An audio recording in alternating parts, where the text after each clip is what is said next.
Action de sensibilisation et pas besoin de grands discours. Quelques mots et les noms s'allongent sur la pétition. C'est gentil.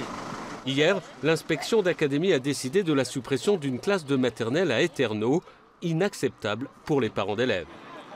C'est une école rurale, de proximité, qui permet aussi de dynamiser nos communes, qui permet d'être sur des petites échelles, de mieux connaître les élèves et de proposer de se connaître entre eux plutôt d'être tous regroupés sur des gros pôles.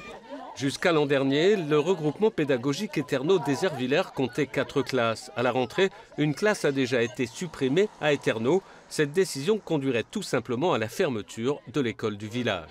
L'école, c'est un moyen où les personnes se retrouvent, apporte un petit peu de convivialité, de cohésion entre les gens.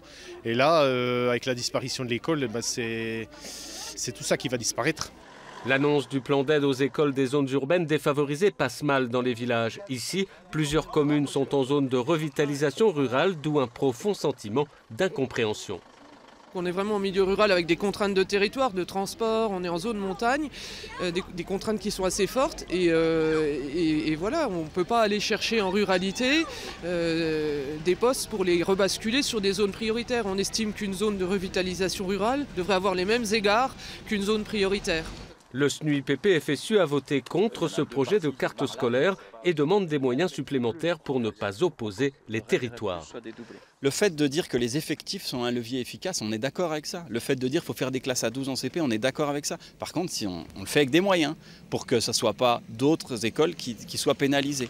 Ce n'est pas que le rural qui est pénalisé par ça, c'est aussi des écoles périurbaines. Il y a plusieurs circonscriptions de Besançon qui voient leurs conditions dégradées.